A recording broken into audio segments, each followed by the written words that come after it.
Okay. Always with the technical problems. Always with the technical problems. Hopefully you are doing well. Sabaho, everybody. Hope you're doing great.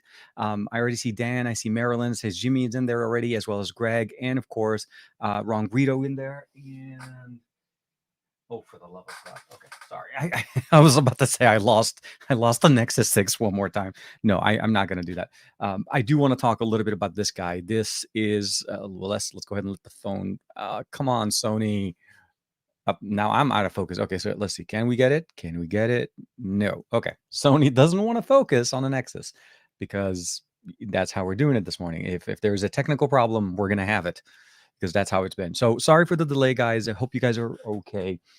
Um, it's old school. Yes, no, for sure. So not only old school though, but this is okay. So here, let's do this because now I can force it.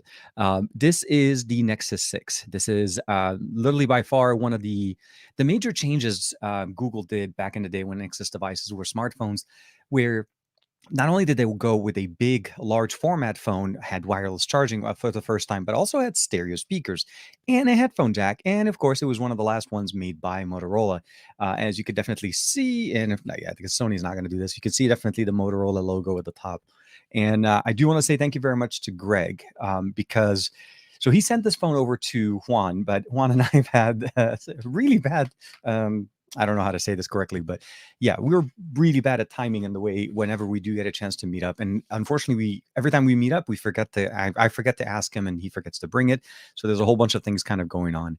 But long story short, we had a chance to meet up last night or yesterday for lunch. And then I reminded him and he reminded me as well. So thank you very much. It is here. It is finally here. And I was finally able to log into it after talking to Greg a little bit. It's running, I think it's Resurrection Remix ROM on it, and it's running Android 10. Not a lot of support on it, but it's definitely it's a unique piece of tech to have. So if you guys remember the Nexus series or the Nexus line of phones before Pixel, Google used to basically cater to developers, where the phone was essentially very inexpensive, very well priced at the time, featuring the latest SoC, but it was mostly focused on the experience. It was a fast smartphone running stock Android, but also featured literally the hardware where Google was kind of like designing their versions of Android for. And then later on, this evolved, or the line evolved into the Pixel line that we now know. And hey, I see Barry's with us as well. I see Jermaine. Good morning, man. Welcome to the chat, everybody. I hope you guys are doing well. I know if anything, anybody that's going to be listening to Roger's going to be coming up a little bit later on today, but he's not canceling the show. So Roger Bot's going to still go up on Twitch. And yeah, man, thank you for sure, man, for sure. And yeah, so a lot of things coming up. And of course, one of the other reasons why I was running a few minutes late is because I had some issues yesterday with trying to record the content. I recorded a whole bunch of stuff and I had no audio on some of my stuff. And then later on, I had to re-record some of that this morning. So I was editing the video at started at 4:40 in the morning, all the way up to like 9:50, kind of getting everything posted, uploaded, rendered, blah, blah, blah, insert everything that needs to happen just to post the video, because I needed to post it yesterday, but I couldn't. So long story short, the day is starting off busy and it's going to continue busy. One thing I can definitely see is everybody's hopefully doing well. I'm not going to see that, but I'm saying I'm hoping that you're doing well. The reason why you notice the energetic level a little bit today is because I'm a little bit anxious. A lot of things coming up. There's the Xiaomi 12T series that's coming up in a couple of days or so, and we're going to see what Xiaomi's going to do. And there's a lot of rumors talking about a 12T Pro, a 12T. There's a whole bunch of things coming up as far as what are those new features that they're looking at, and what are the optimizations that Xiaomi's going to be doing. And that's going to be on Tuesday, coming up in literally less than three or so days. But as far as the overall everything, and let's not forget, on the 6th, that thing that's going to happen, the thing related to the thing kind of thing, the Pixel 7, the Pixel 7 and the Pixel 7 Pro are going to be launched. Obviously, we already know the design. We already have a pretty good idea of what's going to be on this device. And we're looking for really mostly optimizations, improvements in areas that we saw some concerns in. Obviously, the software is there. Android 13 is very much I would say basically an Android 12L optimized. That's literally the best way to describe it. There's not a lot of aesthetic aesthetical feature changes too much between 13 and 12. So we already know the software is going to be solid. We already know that the optimization for Tensor have gone through their own round of updates. So now where we are obviously is basically, getting something literally should come out great out the gate. And I think that's what I'm expecting out of it. So we'll have to see how that comes out. But that's on the 6th. I see Finn's with us as well. Robin is in there as well. Everybody kicking it with us. Hope you're doing well. And then Chemi jumping in with us. Sabaha, everybody. Hope you guys are doing well. Thank you, Chemi. Hope you're doing well as well. Also, it's crazy. It's crazy. And one thing as far as the weather, I know I always complain, but today is actually going to be a nice day. It's actually seasonal weather. October 1st, we're going in with a nice cool day. Like in the US, it's going to be in the high 80s, which is typical to what we see in October, but not typical to what we were going through with September for the last literally month and a half, almost September and through August. We were going through a massive heat wave. And even earlier this week, we're running at 103, 104, which is close to being about 40 C for our European brethren. So for the most part, I'm happy to see that we have somewhat of a cooler weather. So something that we can enjoy and not necessarily feel like we're just being cooked. And then, of course, on the other side of the country, there's Hurricane Ian that's been going on and doing a lot of devastation. Yes, definitely, Jimmy. I think a lot of things going on the East Coast, and I'm hoping that people are safe and construction starts soon to be able to bring back things that have been unfortunately lost. So as you know, there's a lot of things going on. If you're probably following the news, both sides of the country typically get different things, but they get things. So we get the heat, we get the earthquakes, they get the tornadoes and the entire weather system that destroys everything. But we also have natural things that could definitely do things on our side. We are definitely a fire season here, 12 months a year. So for our side, it's also other things going on. Can I charge my Pixel 6a with a Xiaomi charger? I think that's a good question. Yes, technically you can. There's no reason why you can't charge it. It may not charge at the full capacity, but it does charge. Every charger, if I'm not mistaken, I think every charger on the market that I've had, I've always charged other devices. It doesn't mean it charges it at the fastest charging technology. And I think that's the biggest thing. Sorry, that's the mate hitting me up because I think I got a couple of emails as we were chatting, starting up here. So we're going to talk about the Mate XS2. I also want to talk to you guys about the Steam Deck. I'm really excited about this.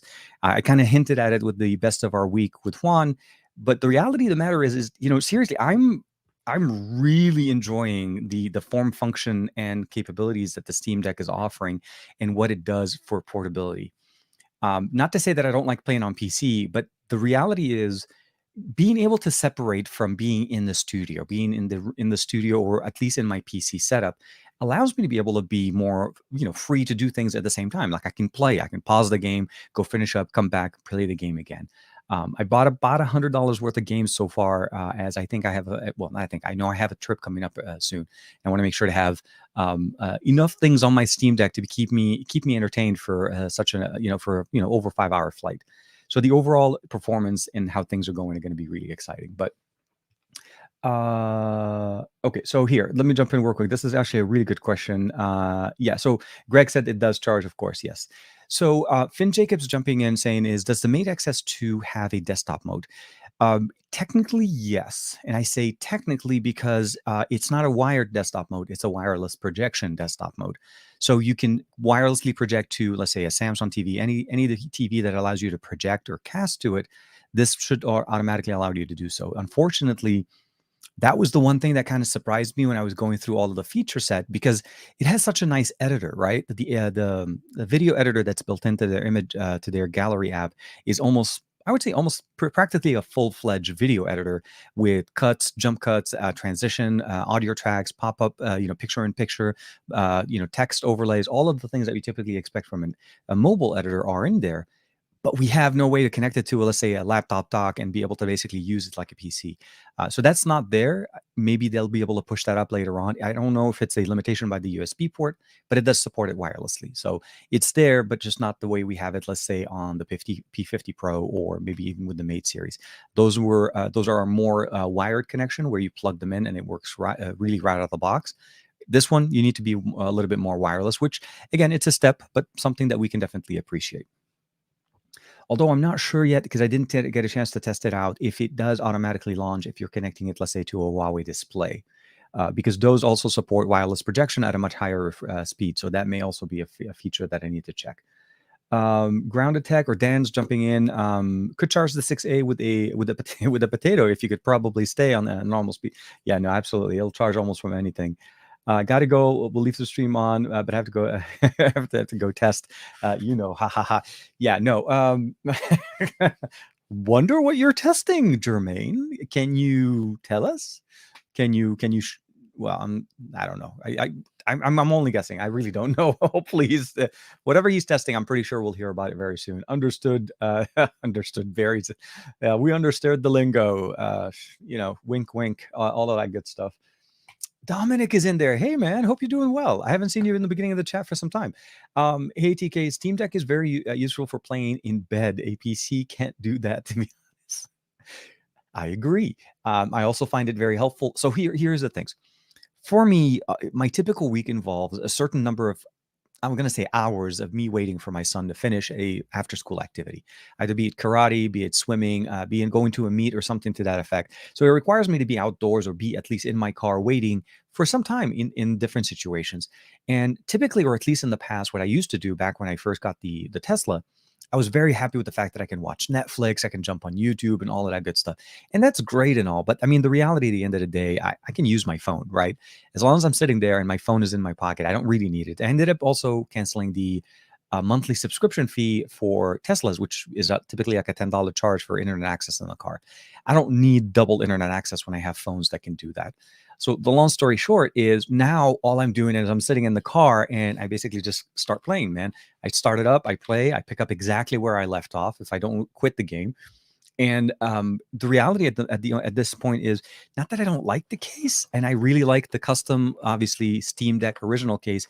It's just it's a little bit too thick for what the actual unit is. Like this is the Steam Deck, and this is how the case is, and I really don't need it to be that thick. So I'm trying to pick up a case that's a little bit thinner, more pocketable. But again, that's where the functional thing for me is. It's outdoorsy, yeah, out on the couch, sitting there, getting out of this room. To be honest, I sit here so long all the time, does make it a little bit better, and it makes it more enjoyable. And again, the selection of game and the gameplay on them is actually pretty good. The one thing I probably will say is I did get the Epic Store installed. I got that running, and I have a couple of games in there that I want to try. Control is in there, and I want to try a couple of, like, I think Rocket League is in there as well.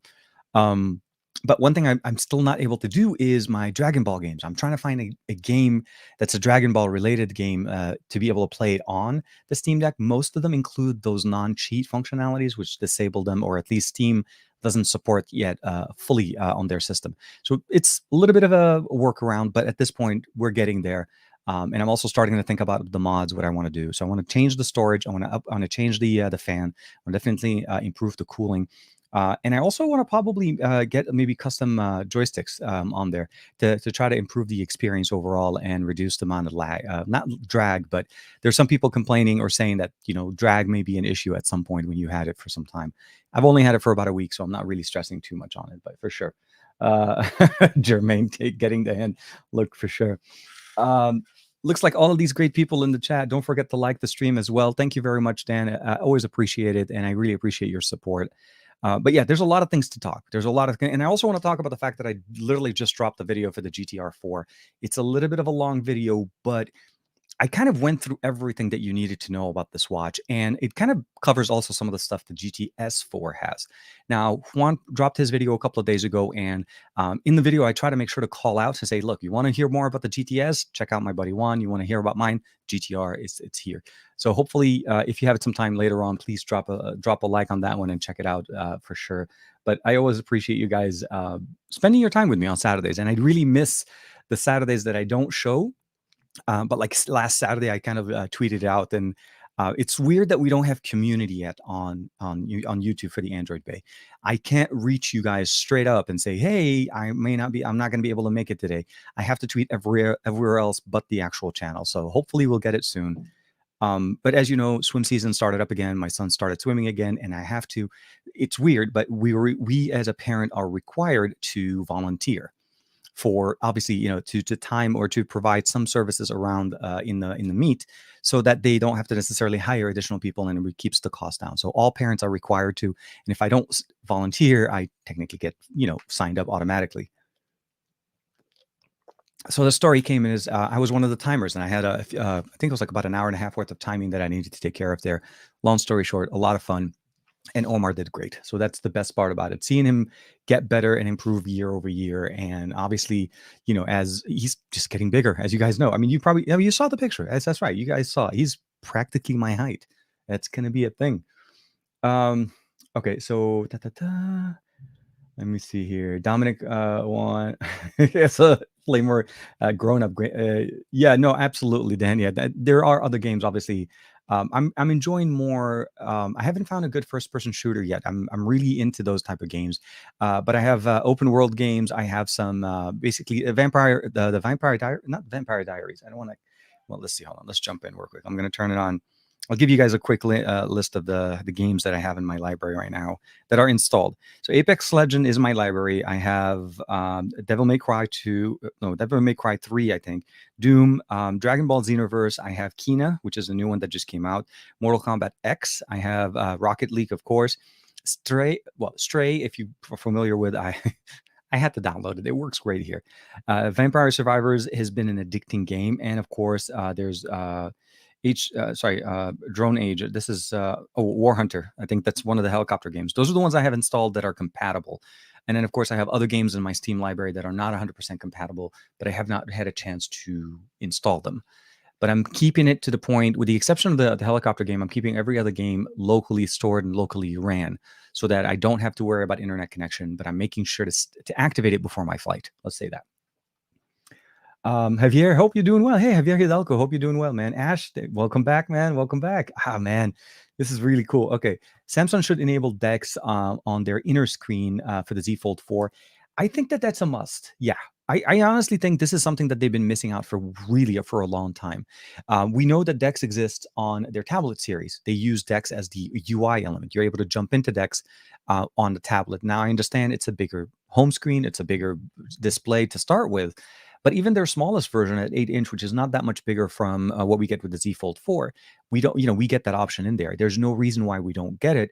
We have the with at least the new version of One UI 4.1. We have the new dock at the bottom, pen input already in there. So having that experience should have been built in.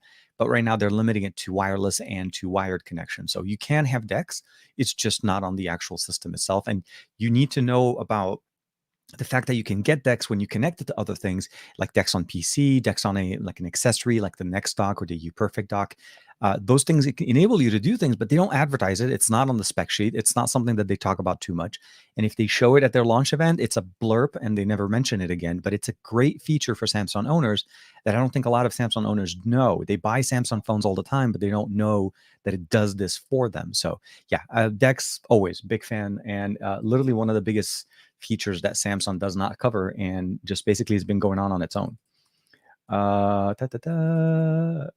Hey, Matt's in the chat. Good morning, Matt. Hope you're doing well. I hope everything's getting better, or things are getting better at least around where you are. And yeah, man, I didn't get a chance to catch the game yesterday, but thank you for tweeting at me. Hopefully next week I'll try to find some time and we can jump on and play some games together. As you know, Matt is the Call of Duty king in the chat. Everybody knows exactly who Dan is. More than happy.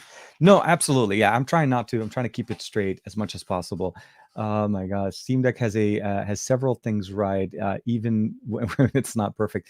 So the weird part about the Steam Deck is, in theory, when you first think about it, right? When you first get the conversation, when you first get the unit, or you think about it, okay, so what is it supposed to be? And some people may categorize it as a Nintendo Switch wannabe, right? It's not a Switch, right? It doesn't do Switch things. Now, you're able to run emulators, you're able to do certain things, and maybe you can get some things running there. But the reality at the end of the day, this is a dedicated PC experience game on the go. It's done. It's literally, I mean, the design is about a year old now, obviously, because this technically came out last year, at the end of last year. It was originally put up for sale or pre-orders early last year. So we're talking about generation to hardware that is not only powerful enough to cross over to where we are now, but still makes makes sense the way it works. It really is supposed to leverage your experience from your PC and take you away. So the goal for this game is to allow you to basically get the PC game experience on a small form factor display with touchpad controls, trigger controls, and rear controls on the back. The ability of having a headphone jack, exhaust fan, volume rocker, as well as the ability of actually using external audio over USB-C or even projecting externally over USB-C. And I'm talking about seriously, like I can sit here, we can definitely turn this into a stream of a game with just me doing this. I connect this, I turn this on. I'll give it a second to boot up. Once it's on, I'll give it a second here. And then I think it's already gone to the display. And here we are. So you guys, you lost my feed, but let's see. Actually, can we do picture in picture? I think if I'm not mistaken, I can here. And on. Nope. Where is it? The picture? Come on. Okay. I don't know why, and I don't remember exactly how to turn on picture in picture, but I have picture in picture support on my controller. So let's turn this on. So here, and then I'm going to turn. Come on, TK. Where? Hold on. How do we do this again? Mic 1, mic 2, picture in picture.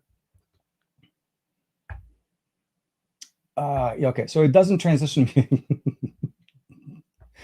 Okay, I chose the different transition now. Now I'm going to be like, okay, let's do it. TK just plain tech. Okay, so I don't have it on there, but so in a sense, essentially just running it as a game. So let's go ahead and put this on. So here, this is the game, and I can stream from it and go straight up on and play it directly with you guys. So here, we're going to go back. We'll go back into library and down. And here, so this is the game I've been playing for the last couple of days. I'll go ahead and just I'll say resume, load, and here we're actually now playing games straight off the Steam Deck. Now, unfortunately, the audio is routing directly with it. I'm trying not to confuse you guys here, but let's do this here. So here, and we can play and then just keep doing this as much as possible. So let's go and switch back to me. And again, not me trying to showcase everything, but the beauty of it is it's that easy. It's that simple. And it's fun. Let's just say that it's a lot of fun.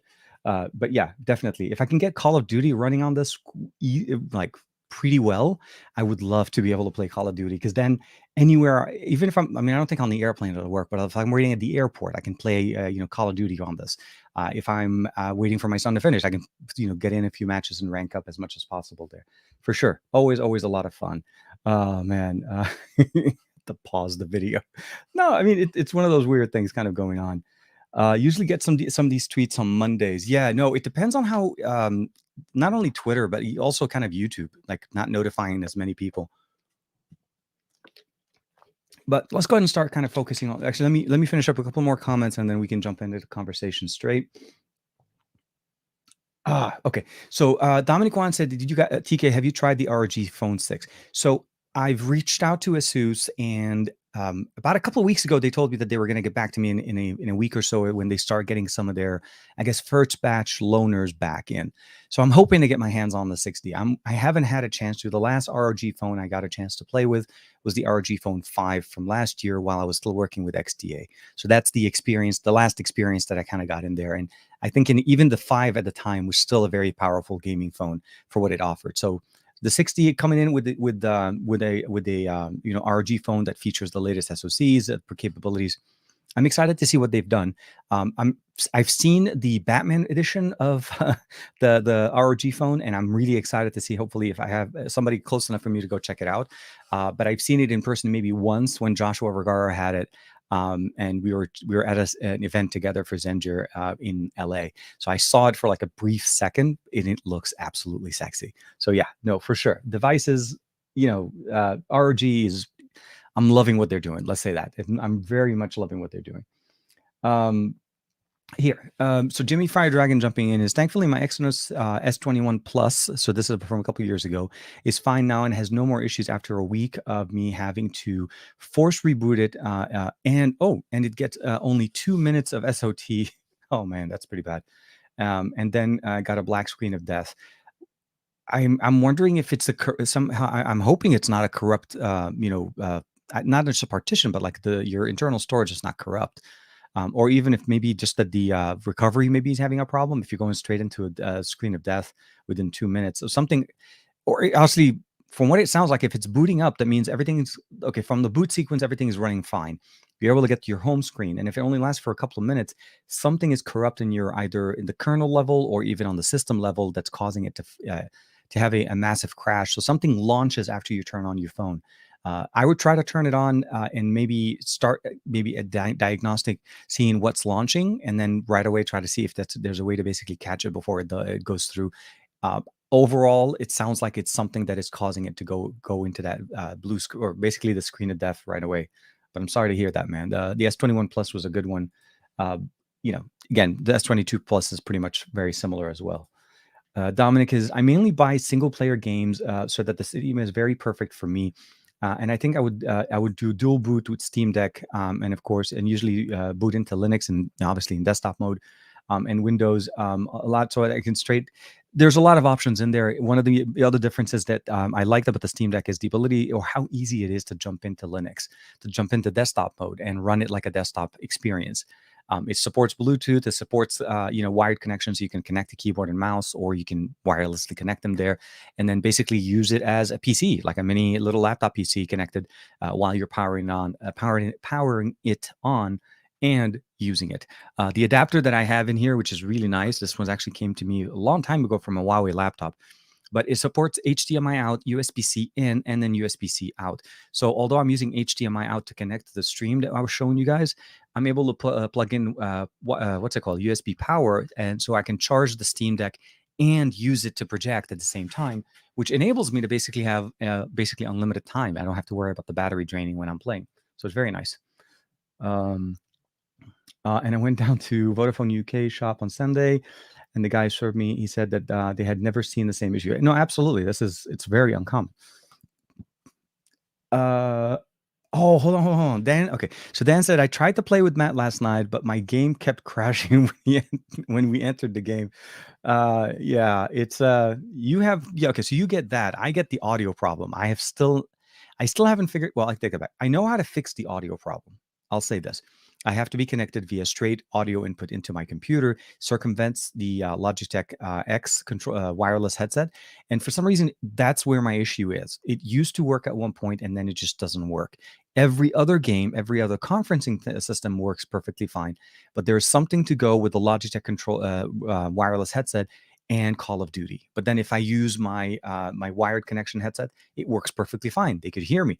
But the problem is every time I'm in the mood, well, every time I'm in the mood to jump into a game, or I have time to jump into a game with Matt, I have to go find the headset and use it and plug it in. I don't use a wired headset all the time. The wireless one works perfectly for me for editing videos, gaming, everything that I need to do on my PC. So it does become a little bit of an issue for us overall, but Matt has kind of compensated for it. He just talks and I just listen. And if I ever have anything to say, I always just type in the chat. So for sure. Dan, then it makes it makes no sense why the Flip doesn't have decks.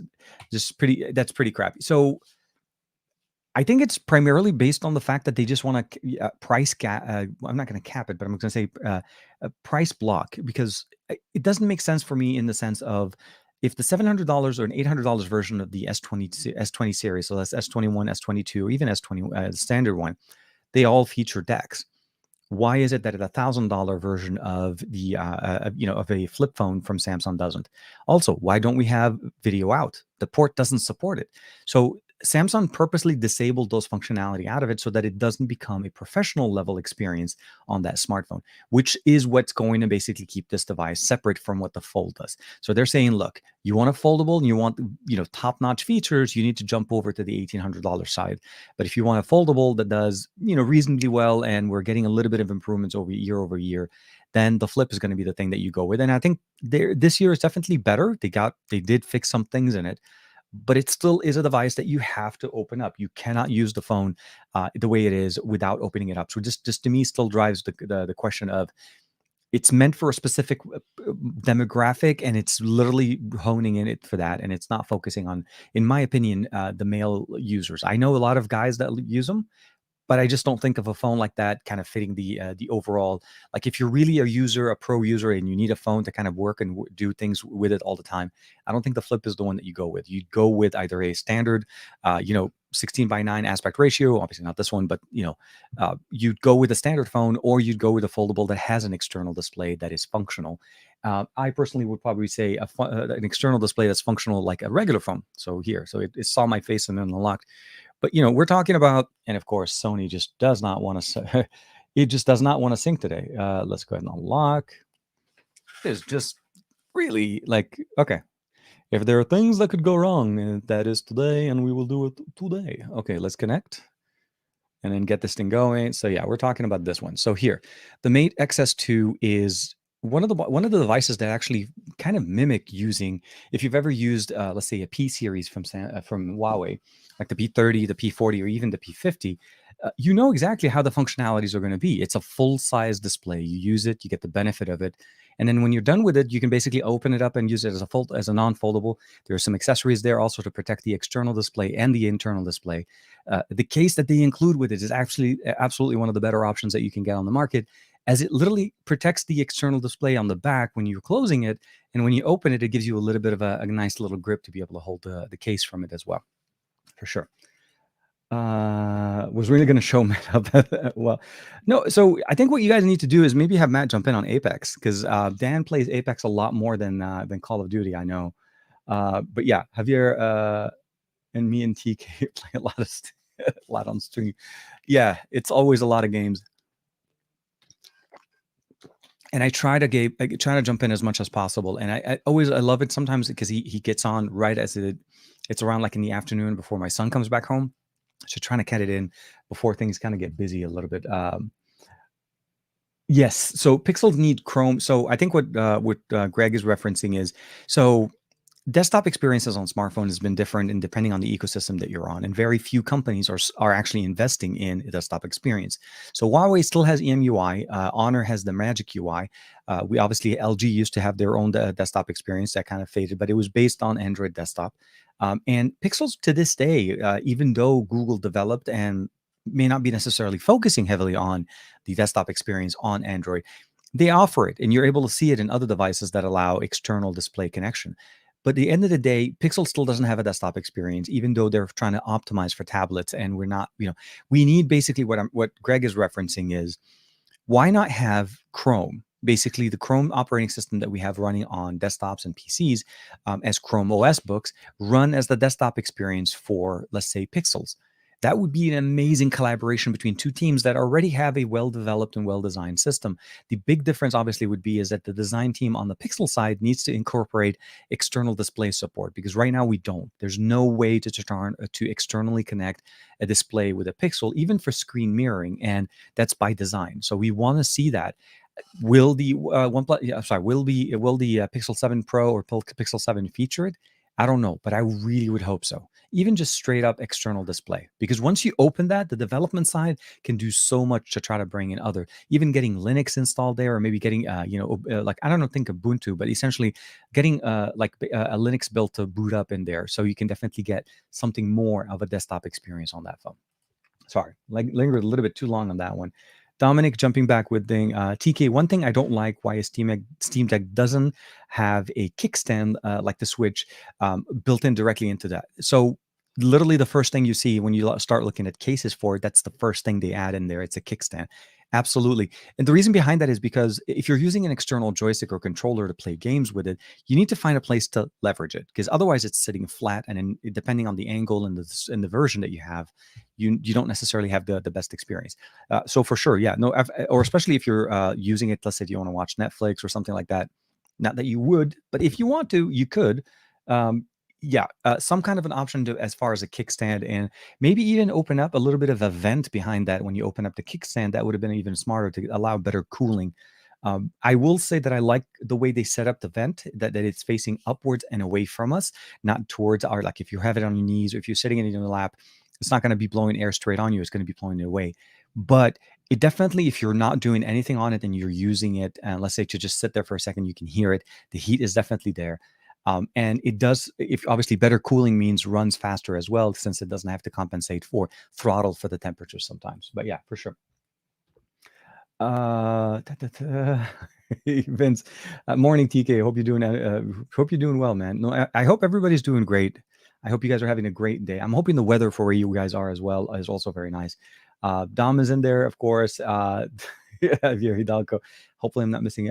It doesn't cost Samsung anything to include DeX, so it's annoying that they would remove this feature. So yes, from a cost standpoint, absolutely. But what it's doing is, I think they don't want it to cannibalize the S series sales, and it also doesn't want it to take away from the Fold series.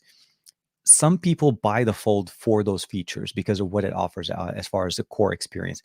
But if you're not looking for the foldable experience, I think, obviously an S21, an S20, well, S22, 22 Plus, or even the S22 Ultra will be a better solution for you.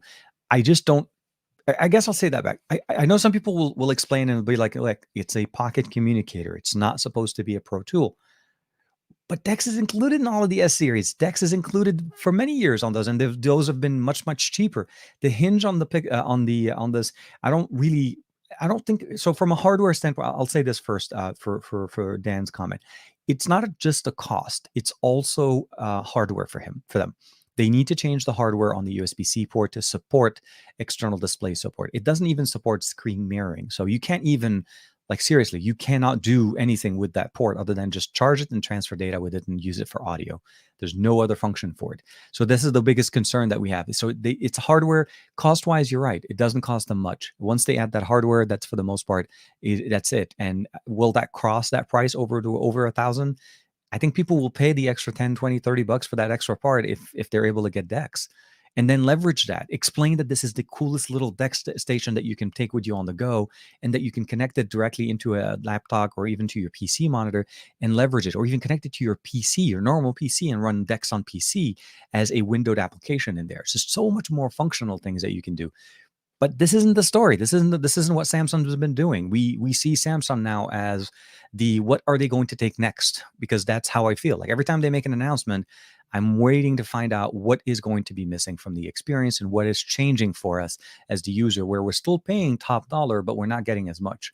This year, they did the upgrade for the storage because storage was something that we were able to actually leverage. So you bought one level of storage, they upgraded you for free to the next one. But yeah, we still, again, this is interesting. All they're doing is setting us up. And I say that, and not that I'm trying to be pessimistic. The moment you get used to a certain level of storage, I'll be very frank, because this happens to me all the time. As you upgrade every year, you're not likely to try to downgrade. So if they give it to us this year and they don't do it next year, a lot of people are going to have a hard time trying to downgrade, go back, let's say, to 128 if they went up to the 256. Or even if, like me, I went with the 512 on the Fold as opposed to the 256 because I needed the storage. And I also wanted to make sure that I didn't run out of storage as time goes on before I actually kind of get done with it. I typically need file size storage because I typically produce a lot of content from a said device. So if I'm producing content, shooting content, and all of my files are shot in 4K 60, I'm going to run out of storage at some point if I don't get enough. So it's a concern. But yeah, I'm with you. Sorry. Yeah, for sure. Oh, so while I sold my laptop, building a new PC, and for the next month, I'll be depending on parts available. So getting off with the gaming PC very soon. Sorry. Yeah. No, Dan, I think that's the best way to do it.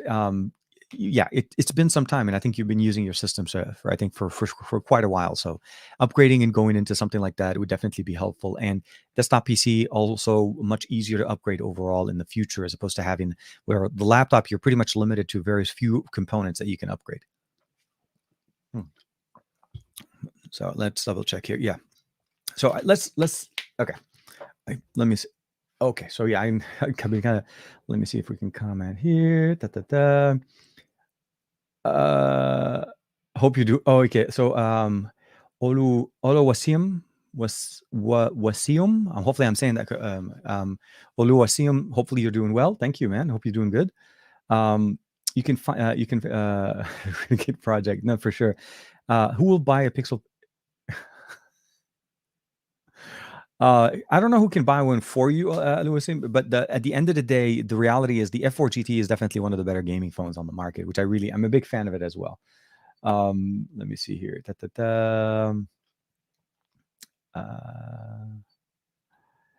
Let me see here. Would it be possible to install Windows on a partition and then Android on the B partition? So I think that's what they were trying to do. That's the project that they were trying to install Windows on, basically on the Microsoft Surface Duo. So that was one of the ways they were trying to do it. The reality is, it's more so about drivers and compatibility and functions. It's not that you couldn't get something running. Windows on ARM is much different than what we typically see on Windows on an x86. So this is one of the biggest challenges that we're seeing in there. The functionality, getting everything running correctly, the drivers for the cameras, the drivers for the modem, all of those things that are not native to Windows need to be supported, and those typically are proprietary products.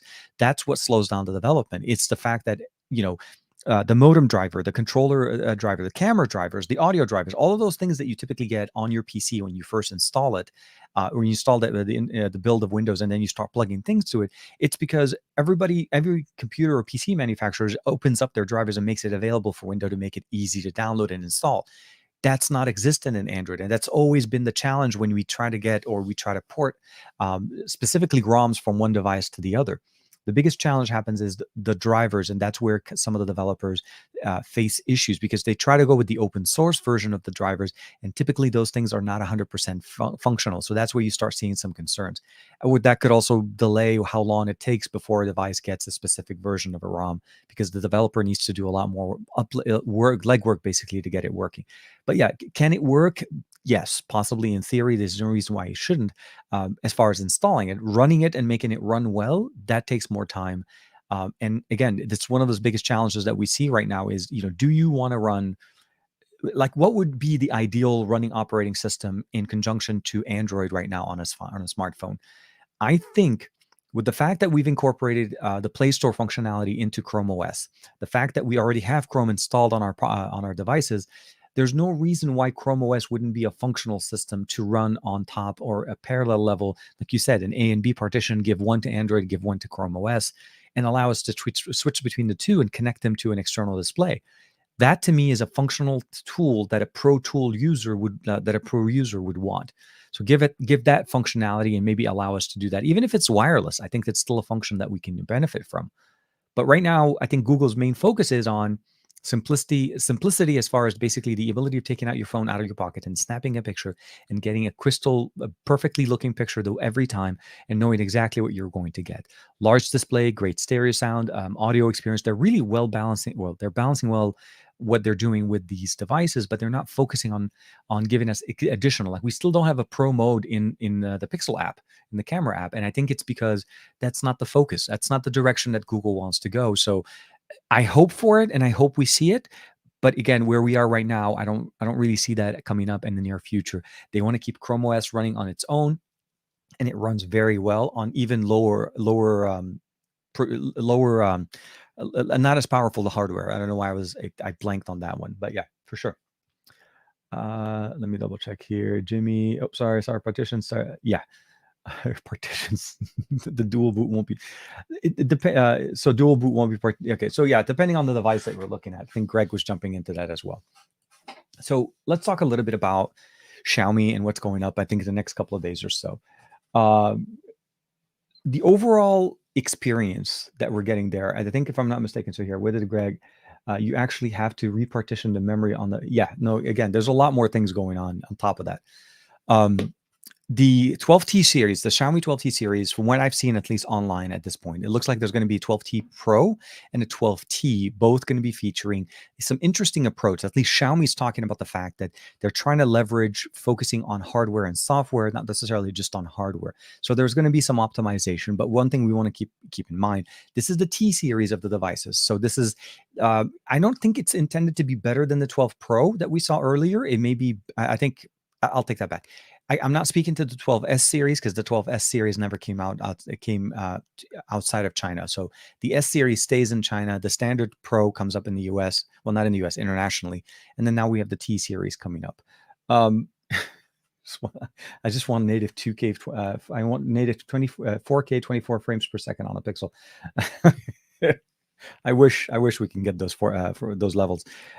So overall, what we're probably going to be hearing, obviously, is about the new improvements in the camera department. It looked like there was some kind of improvements in there. There's a lot of rumors kind of going on about potentially a higher megapixel camera running in there. The 12T and the 12T Pro are obviously going to be kind of competing, but like one with more features, maybe better camera optics, maybe bigger display, larger battery, and maybe faster charging, because that's typically what the Pro series typically get over the standard model. We're going to find out very, very soon, literally like within 2 or 3 days. Today's Saturday the 1st.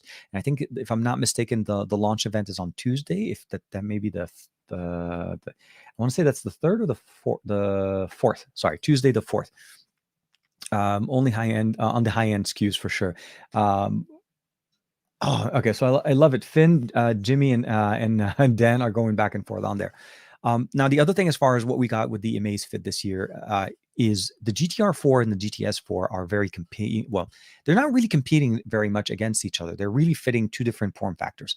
For the person that wants a smaller form factor smartwatch, or basically, I would call it still for the lack of a better word, not necessarily a smartwatch, but like a fitness tracker with smartwatch functionalities, then I think the GTS definitely fits it very well. And depending on the wrist, that also kind of works good. The GTR is definitely more of the regular looking smartwatch, larger battery, larger display, and still getting the functionalities of having not only the main button that kind of runs as a crown, but also as a secondary button that allows us to, for the lack of a better word, customize functions. And you can customize both buttons. You're not locked into one or to the other. But the biggest difference this year overall that I liked about it is, now we finally have Amazon Alexa, or the Alexa assistant here, running as a smart assistant. We have a speaker and a microphone. You can leverage the experience through your smartphone, be it Android or iOS, and still get those functions that you've always wanted out of the watch. So automation, functionalities, and also the ability of answering and responding back to calls, like if you want to be able to do so. The one thing we still haven't been able to get to is, unfortunately, full smartwatch experience, text messaging or text notification on the smartwatch. And you can see it in the video. I'm not trying to give too much away from there, but there's a lot of other things kind of going on in there. And I'm really excited to see what the new series, the Pro series, is going to bring up later on. Because, as you know, Amazfit always releases the standard model, and then much later on, they'll release the Pro. They don't release the Pro at the same time. So with the 4 and the GTS, GTR 4, and then later we'll get the Pro series of those as well. So we'll see how that goes.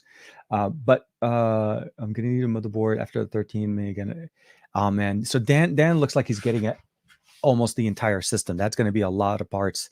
So hopefully in a month, hopefully you'll be able to get it up and running.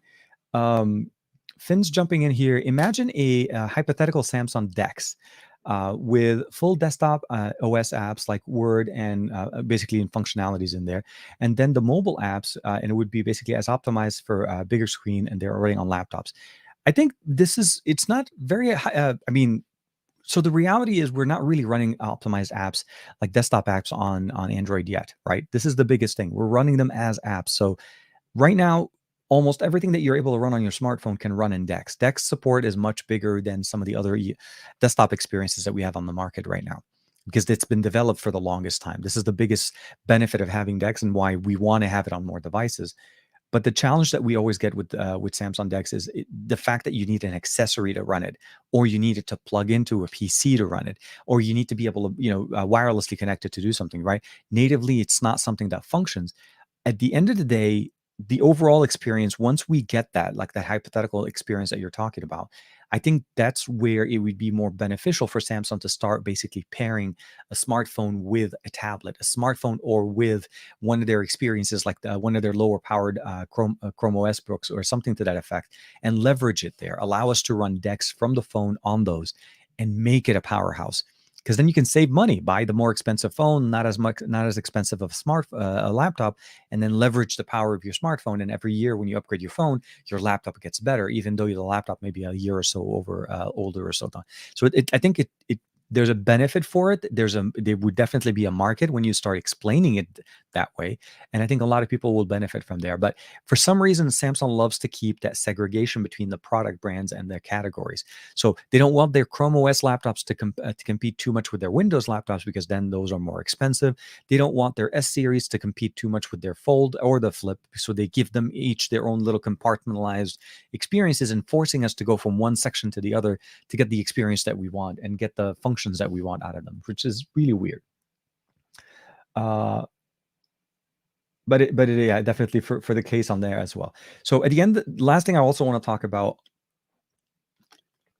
with the Steam Deck as far as my experience. So the overall audio experience, I'll say this: the display is top notch. Overall performance as far as the gaming on it, it's actually pretty nice. You get used to it very quickly. It's very familiar. Joy Cons, again, if you played the Switch before, you definitely know it. I like the touchpads on it. I like the functionality. The speakers on it sound really good. I love the fact that it has a nice headphone jack that actually plays audio very well. I also like the fact that we have multifunctional options on the USB-C port on here, as opposed to just having a USB-C for charging. So if you want to use external audio, so if you have an external audio player or headphones via USB-C, it's going to work, and it automatically recognizes it and it runs it very well. If you want to be able to project externally, like we just did with the USB-C adapter here, it'll work very nicely as well, and it'll give you that very easily, very quickly. And so Juan also pushed out a video talking about the Nreal Air AR glasses. You're also able to use things like that, AR glasses on them, to connect directly into the Nreal and play games with it. So many more options that you get with this than what you don't get with the Switch. So that's why I'm really excited, and I'm very happy with it. After about a week, I probably will say storage is about my only concern, although 512 should be more than enough. But you guys know that typical game installation, like Doom by itself, I think is like 90 gigs. It's crazy. Installing like Dragon Ball Xenoverse in there, installing like Mortal Kombat also was like 79 gigs. So there's a lot of storage that gets eaten up right away, and 512 can become very quickly disappearing. So I saw it on Linus Tech Tip, and I'm hoping that that drive that they used in that video is available, and that gave us the ability of getting 2 terabytes of storage on this, not just 512. And I do have I think it's a 512 or 256 gig SD card that's sitting in here. But again, it's leveraging the built-in games, and I think that's the biggest thing I want to do. I want to get more storage that it's usable for games on there as well. Just install Call of Duty and you'll be out of space. Dude, Call of Duty is crazy, man. Every time I get an update from them, it's crazy how big these things are. No, absolutely. If yeah, I would have to uninstall a good number of my games right now if I was just to get Call of Duty running. And I think if I'm not mistaken, the only way I was able to see Call of Duty running, it was running through a web app, like running it through the browser to get it to run in kind of like a GeForce Now type of an experience. Not GeForce, but that's how I saw it being run straight on the on it. But my thing would be probably I'm used to playing Call of Duty at 120 frames per second for so long. I don't know how I can adjust to the smaller form factor. I think I would need to connect it to an external display. I think that'll be the best way. Like connect it to a monitor, try to connect it if I'm streaming or something, or maybe something like the Nreal. That'll make it more functional for me to game Warzone. It takes almost 250. Oh my god. Oh my god. Yes. No. Yeah. Warzone is it's a fun game. I mean, I get why the files are large. I get why it takes so much, because you have so much to run on the different game modes. The graphics need to be there, optimizations, a whole bunch of different things on there. But I also think it's massively supposedly for their anti-cheat system that they have built in, which doesn't seem like it works all the time. There's a lot of people that are still getting caught just basically cheating. Not that I'm saying I am. Obviously, I'm not, but it's more about just getting those functionalities running at the right level. Man, let me see here. Gregory, 76.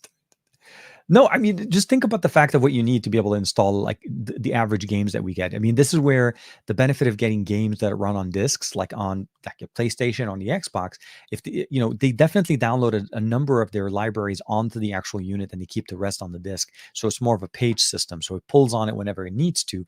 But that's how they leverage not having installed a 80 to 250 gigs of a game on it, unless you do the digital purchase, which is, yeah, then you need bigger storage. And I think that's the same problem with the Switch. If you try to do too many digital purchases, you end up having to run out of storage, and then you have to leverage uninstalling and installing things depending on when you're playing them. And it may work for you some points, but if you're traveling and if you're on a plane, you can't switch that. You can't do things. This is like the eSIM all over again.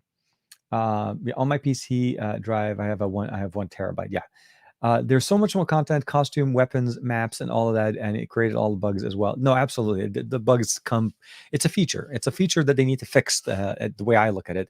But yeah, no. Overall, so next week we have a couple of launches, a lot of good things coming up. But what I wanted to kind of close the little bit more of the conversation is, I've been using the Mate XS2 since I was at IFA. I got a chance to get my hands on it, and I want to say first, obviously, thank you to Huawei for allowing me to do so. But the form factor that we have right now, the limitations that we have right now in what we get as far as the hardware in the US is frustrating me. It's frustrating me because there is so much more options than outside of the US that we just don't have access to. The Mate XS2 runs on T-Mobile and it runs pretty well. Actually, I have pretty good, decent speeds, not like high 5G connectivity. I'm talking about decent experiences. But at the end of the day, when you're looking at it, when you're looking at what this device is supposed to do, it's supposed to be a folding phone to give you the ability of doing more with your phone when you need more real estate without having the need for a tablet. This is where I start seeing the functional need for a 10-inch tablet kind of drop off the door if you're willing to spend a little bit more on your phone and then leverage that experience. Although I will say Juan will probably argue with me on this one because he told me this a couple of days ago. He said it would be much better to get a $700 phone with a $300 tablet and leverage using that experience together separately. You'll still be left with more than enough money to buy another full price phone like at $700 or $800. And I agree that is a functional process. But I look at it also from you're carrying two pieces of hardware. You're also having to carry accessories for two different things. The functional carry process becomes a little bit different. If the tablet stays at home, makes it a little bit better. But for me, I'm looking at it as far as I'm on the go, I'm on the plane, I'm on the car, and that's the type of things that are going on. We're finally going back to traveling, a lot more events going on. We were in IFA there. Looks like there's going to be coming. I have at least two more events going up in November. That's coming up, and there's also, like I said, there's one more coming up later on in October. And I can't believe it's already October. That's crazy. It's October 1st. But yeah, so for me, it's been a big thing kind of going on there. But what I will say is this: it's becoming more functional. It's becoming better for me to use a foldable device than when it was last year and the year before when we had more concerns with the pandemic. Now I'm able to leverage it. On my trip to IFA, this was one of the best things I was able to do because I was able to load up as much videos that I wanted on it, turned on the kickstand that comes in with the case that this is the Samsung case that comes with it, turn it on, set it up, and now I have a portable movie theater that runs, and I was able to keep it charged. So this is really a functional thing for me and makes me wonder if I really need a tablet. So you have to kind of make a point to it, but I can definitely see Juan's point to that. I'm hoping I don't this, I say his name and then suddenly he jumps up in the comments and says, I told you, man. No, for sure. Happy October, everybody. Hope you guys, everybody stays. So here. Chemi's asking, is TK, do you use the remote play from the PlayStation? What is your PS5 game to, go to right now? So honestly, it's here. I'll show you. It's Horizon West. That's literally the best way I can say. Here you go. So this is my go-to game right now as far as the PS5. I got it at launch, and it's literally one of my favorite games to play games on, just for just spending some time. So because I have a monitor, a TV here that I've mounted in my office, so the PlayStation's connected to that. I get a chance to enjoy the game, and I just flicked a whole bunch of dust in the air. So my go-to game right now would be that Horizon Dawn. For me, it's just so nice. The graphics are so good, and the open world experience, the gameplay, the improvements that we've seen over the last generation. So for me, it's very much a good game, and hopefully very soon, Ragnarok, of course, God of War. That's going to be the next thing coming up there. That'll be my next go-to game. I like the fact that I didn't. I'll be very frank. When you buy a game on a specific format and on a platform, but then you get a system like the Steam Deck, and you notice that basically you end up having to buy the whole game again. This is where I'm going to start now, literally start kind of focusing on building up my Steam Deck collection or my Steam collection, not Steam Deck, so that in the future I don't have to buy things on multiple levels. If I'm going to pay it on the PC and it's on Steam, I'm getting it there, because if it is compatible with my Steam Deck, I get the same experience. I don't have to buy it twice. The God of War games, typically what I do is I do buy them for the PlayStation because they've been locked onto that platform for so long. So now that we're starting to see, God of War for PC side, I'm probably going to wait for God of War Ragnarok to come out on the PC. I know it's not going to be at launch, but then at least when I get it there, I'll be able to leverage it. If it does work well on the Steam Deck, that's when I'll run it. I'll be able to take it with me when I go. So for sure. It's only like Sony game. It's like, you're funny. No, seriously. I mean, they just dropped a new camera as well, so it's one of those biggest things kind of going on. Okay, so here again. Sorry. Let me see here. Let me. Okay, here. Yeah, sorry. We had some interesting comments coming up. So here, TK. So here, Amaldi's asking is TK the Huawei foldable you reviewed a few days ago for playing. For playing should be really cool for playing games. Too bad the whole Google service is there. So yes, the Google service part of it is a big part of how this game, or at least how the system runs. I want to clarify that in the video that I posted, I didn't specifically cover the fact that you can technically get Google Play services running on this. It's not impossible. It's actually very possible, and it's been done from some time. The reason why I didn't want to mention it because the video was intended to talk to this device the way it exists, the way it is sold. So if you were buying it and you didn't know and you didn't do enough Google searches on that to be able to find the process, you need to understand and accept that it doesn't have GMS. HMS has been developing for quite some time now. And we need to understand that they've developed for a lot more than you think they did. Pedal Search and the App Gallery have a lot more applications built in, and Huawei has leveraged the ability of being able to download directly from the company's direct site. An example would be for Netflix. You can download Netflix straight from their website directly. You don't have to get it from the Google Play Store. PUBG Mobile, same thing, same situation. You can download it, install it, and run it. And for the most part, everything else is it's leveraged. They're curating their applications. They're getting things running there. So to say that we can't play games, it's not a true statement. It's just getting them on there is a little bit more of a process, I will say. But playing PUBG Mobile with that form factor was much more fun. I'm able to see so much more further and a much larger format of the gameplay experience. So I like it. I like the fact that it exists as the format that it is. I like it more for the external functionality because the Z Fold and the Z Flip, sorry, the Z Fold specifically, not the Flip, still is going with that very thin phone. Don't get me wrong. It's a little bit better, like very little bit better than what we got last year when it comes down to the form factor. I need it to be more of a regular size phone. I want it to be like the Vivo X Fold. I want it to be like the Huawei V. I want it to be more like the Xiaomi foldable. Those are the phones that they first thing they did. They're like, we're going to give everybody a fully functioning phone on the outside, and if they want that tablet, we'll give them an even more functional tablet on the inside. And this is why I like the format like this. We turn on the display, smaller, right there, 6.5-inch display, 7.8-inch display. Bam. Like that's quick.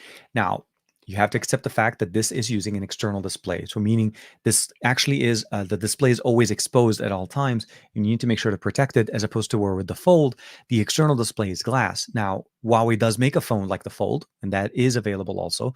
But I'm just saying from the XS series, that's the biggest thing for sure. Yeah, Jimmy, and I think I got it. I'm hopefully, but I think Matt is also in the chat. He's one of the other mods in the chat as well. And if I'm not mistaken, I want to say Dan is also one of the mods in there. But I know Aditya didn't get a chance, hasn't joined us yet. So yeah, for sure. Uh, the Honor Magic V. Yeah, so the Honor Magic V is coming out in January. So they said in Q1. So at IFA during the launch event, I had a chance to play with the V back in MWC. That was when the first generation of the V came out. Absolutely I mean, from a form factor, the function, everything like that, it looks really nice. I like it, and I hope that it does come out.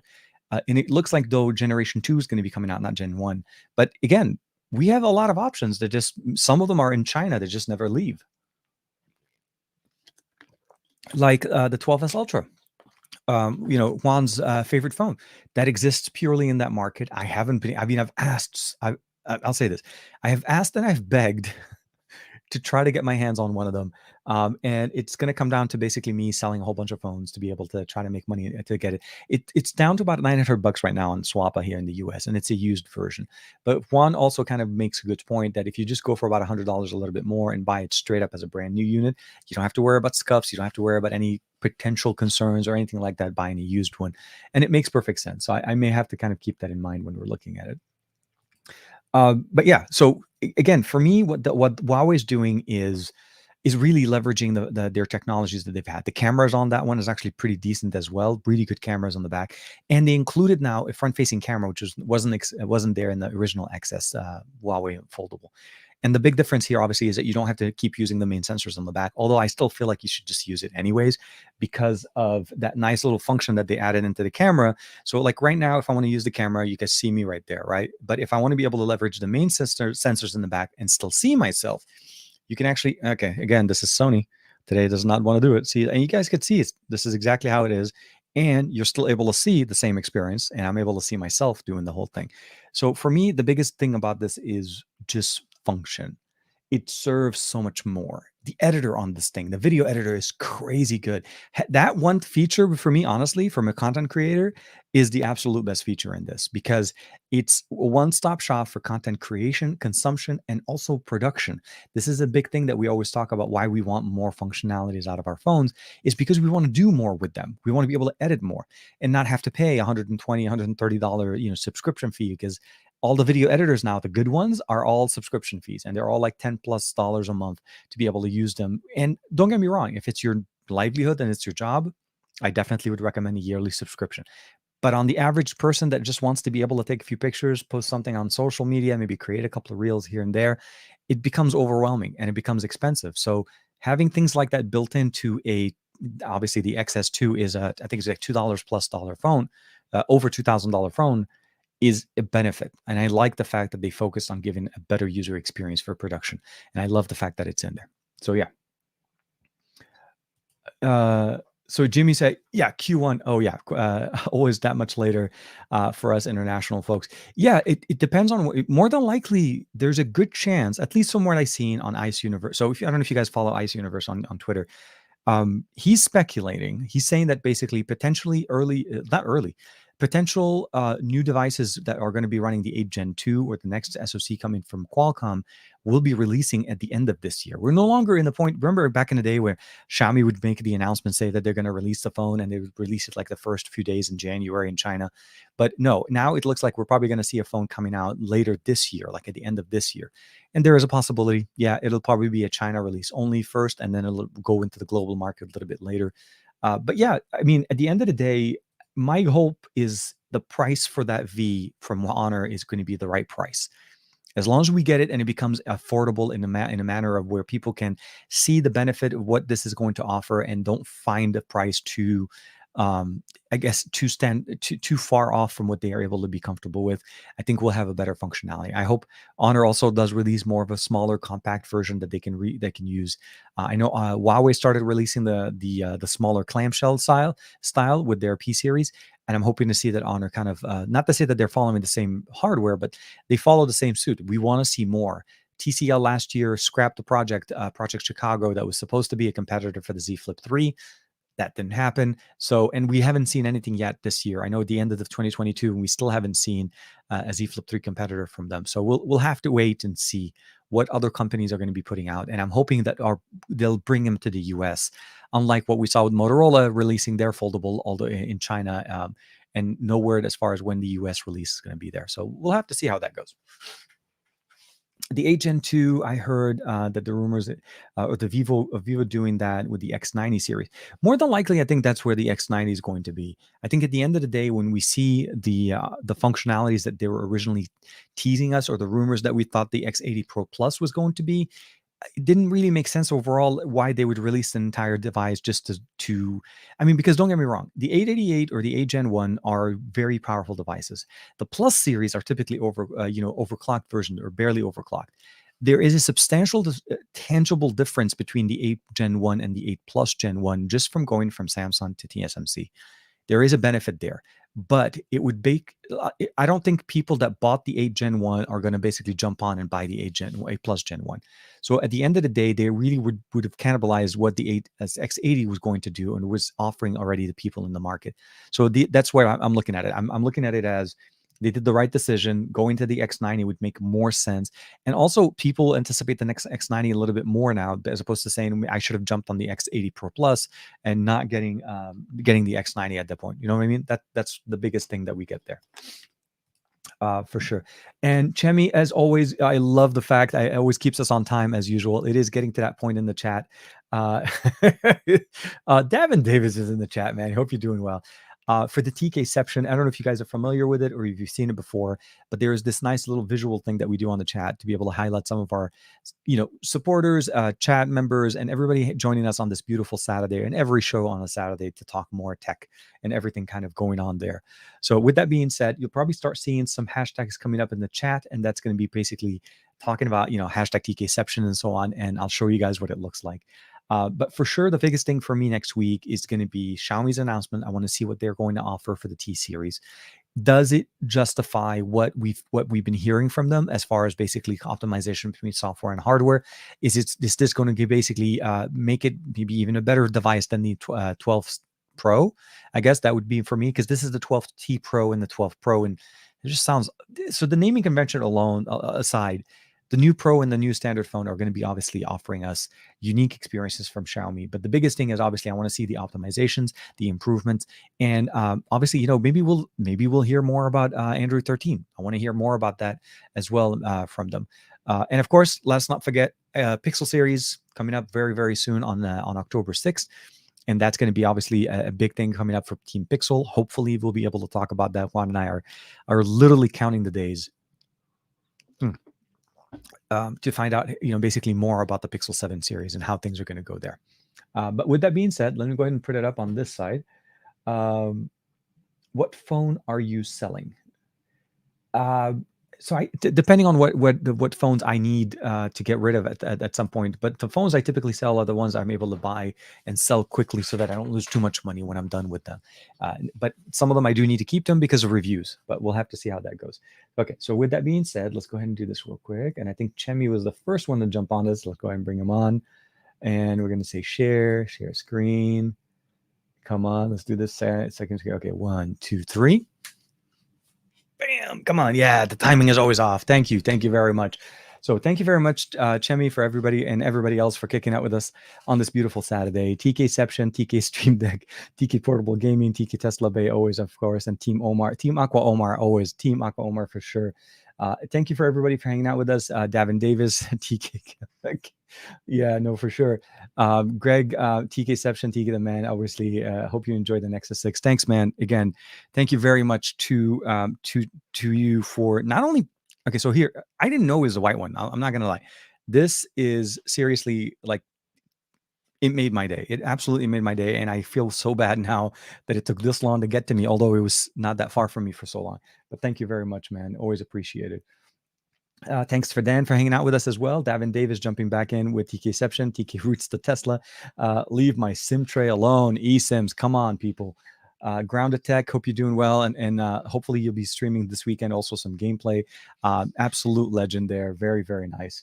Davin Davis kicking it with us. Dominic, come on, coming in. TK Stream Deck, TK Valve Bay, TK Sony Bay.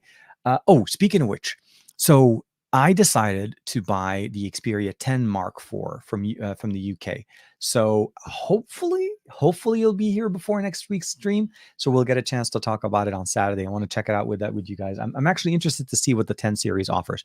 I know it's more of the budget side of devices from Sony, but it just doesn't exist in the US. Sony just does not want to sell it here. And I've always seen their 5 and the 1 series. I want to see what the 10 series does. So hopefully we'll see that next week. Jimmy Fire Dragon, thank you very much. TKception, stay hydrated. Happy October as well. And if you guys don't know, at some point in the next couple of weeks or so, I'm trying to work out the timing with Michael Peppertech. I should be also on his show coming up, just to be able to join him and have a little bit of a chat on Thursdays, if I'm not mistaken.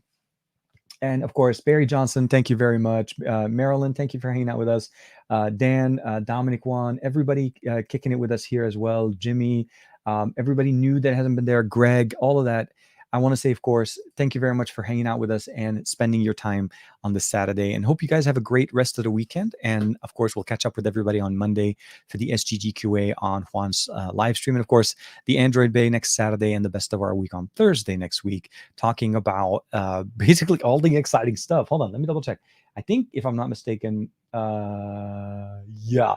So the 6th is going to be Pixel Day, and obviously we'll have a lot to talk about that. And then, of course, the 4th is going to be Xiaomi Day, and way too much things to cover. So I'm really excited. Hope you guys are having fun and are as excited as I am. Thank you very much for the show. Well, and I say that truly because you guys joined me. That's without you wouldn't be a show.